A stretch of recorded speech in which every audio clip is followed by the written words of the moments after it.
जय हरि विष्णु।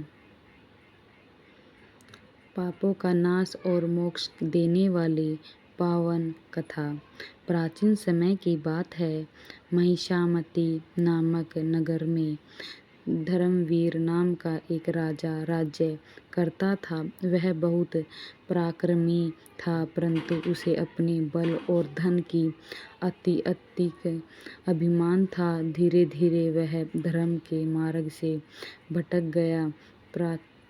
प्रजा पर अत्याचार करने लगा, ब्राह्मणों और साधुओं का अपमान करने लगा। राज्य में अन्याय बढ़ने लगा। राजा का छोटा भाई सत्यवीर बहुत ही धर्मात्मा और भगवान विष्णु का भक्त था। वह अपने भाई को बार बार समझाता, भाई, मनुष्य का जन्म क्षण भंगुर है। धन और शक्ति हमेशा साथ नहीं रहते। कर्म और भक्ति ही मनुष्य को सच्चा सुख देती है। लेकिन धर्मवीर घमंड में डूबा रहता। उसने कभी किसी की बात नहीं मानी। कुछ समय बाद राज्य में भयंकर हाहाकार पड़ गया। वर्षा बढ़ गई, खेत सूख गए, जनता भूखी रहने लगी। लोग दुखी होकर भगवान से प्रार्थना करने लगे। एक दिन राज्य में एक तेजस्वी स्त्री आए। उसका नाम था महर्षि अंगिरा। सत्यवीर ने उसका स्वागत किया और बोले, गुरुदेव, कृपा करके हमारे राज्य को इस संकट से बचाइए। ऋषि ने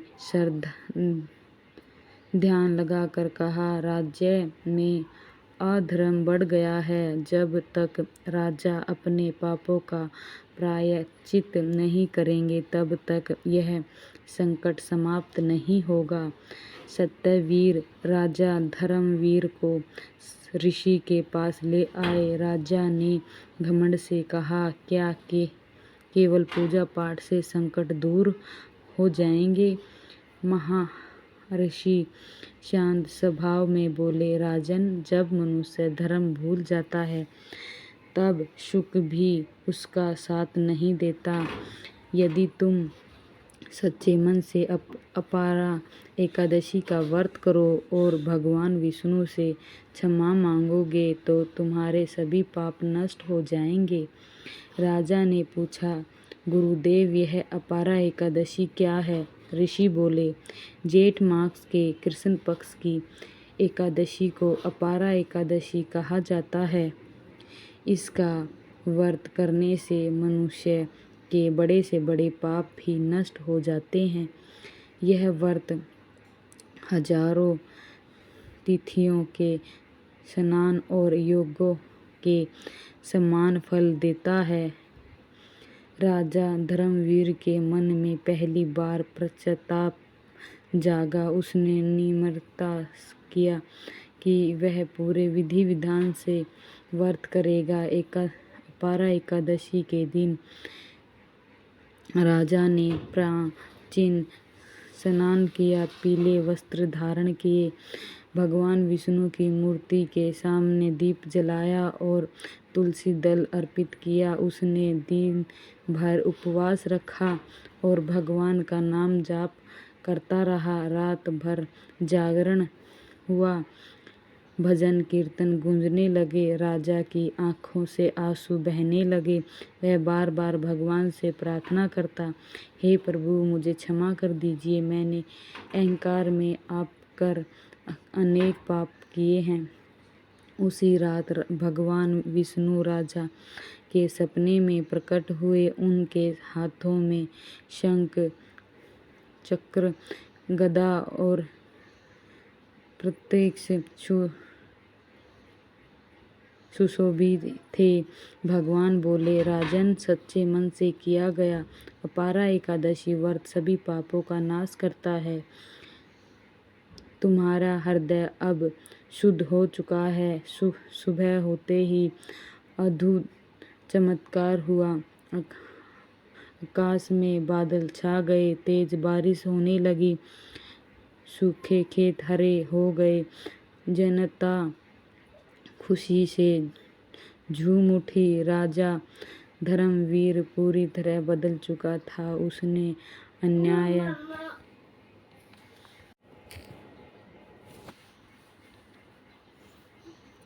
अन्याय करना छोड़ दिया, गरीबों को दान देना लगा, मंदिर बनवा दिया, साधुओं का सम्मान करने लगा और प्रजा की सेवा करने लगा।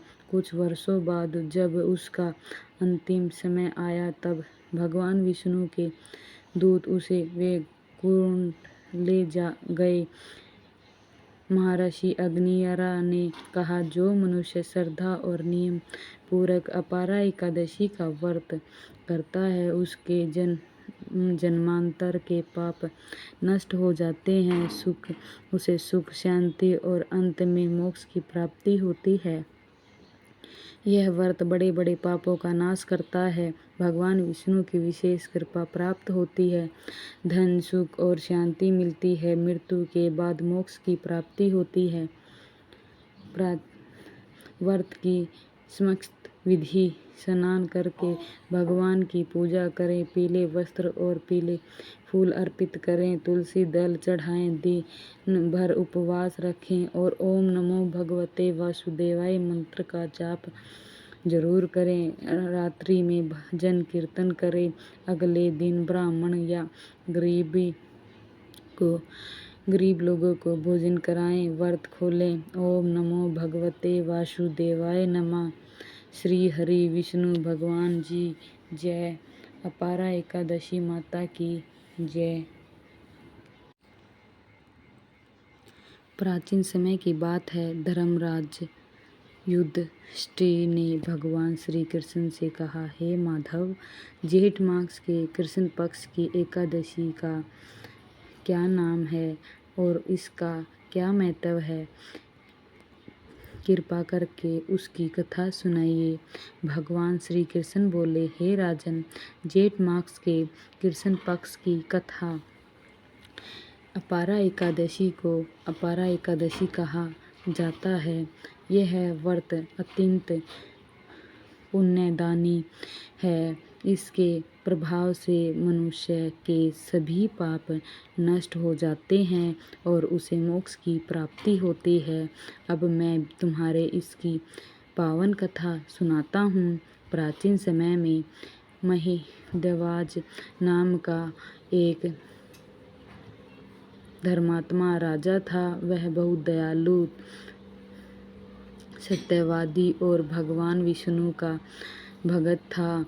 उसकी प्रजा उससे बहुत प्रेम करती थी, लेकिन उसका छोटा भाई वज्रधव अत्यंत क्रूर और ईर्ष्यालु था। उसने अपने बड़े भाई की लोकप्रियता से जलने लगा था।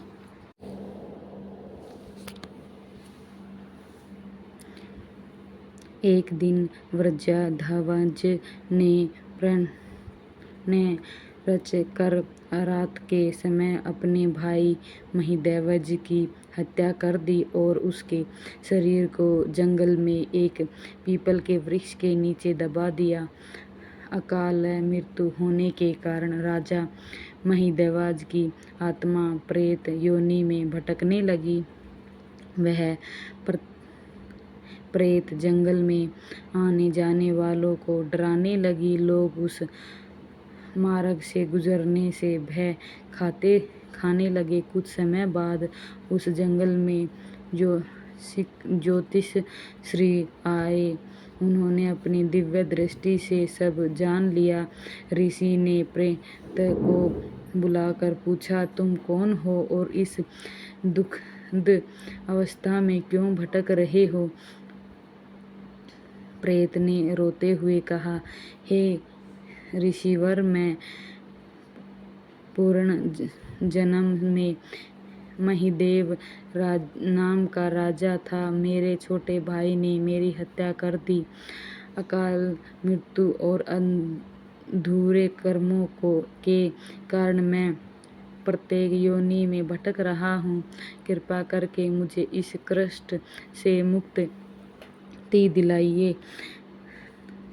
धौमेश ऋषि को उस पर दया आ गई। उन्होंने कहा, हे राजन, तुम चिंता मत करो, मैं तुम्हें मुक्ति दिलवाने का उपाय करता हूँ। जेठ मास की अपारा एकादशी अपने पर ऋषि ने विधि पूर्वक भगवान विष्णु का पूजन किया, व्रत रखा और उसका पुण्य राजा महिदेवज की आत्मा को अर्पित कर दिया। व्रत के प्रारंभ से उसी क्षण प्रेत योनि से मुक्ति मिल गई। राजा महिदेव दिव्य रूप धारण करके भगवान विष्णु के धाम को चले गए। जाते समय उसने ऋषि को प्रणाम किया और कहा, हे मुनिवर, आपके कारण मुझे मुक्ति प्राप्त हुई।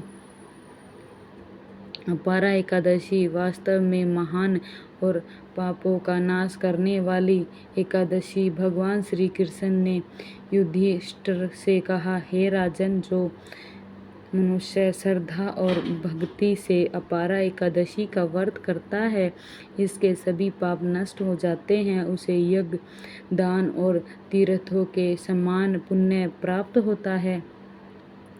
यह व्रत पापों का नाश करता है, भूत योनि और कष्टों से मुक्ति दिलाता है। भगवान विष्णु की विशेष कृपा प्राप्त होती है। अंत में मोक्ष की प्राप्ति होती है। ओम नमो भगवते वासुदेवाय नमः। श्री हरि विष्णु भगवान की जय। अपारा एकादशी माता की जय। अगर आपको यह वीडियो पसंद आई है तो लाइक करें, शेयर करें और चैनल को सब्सक्राइब जरूर करें। जय हरि विष्णु।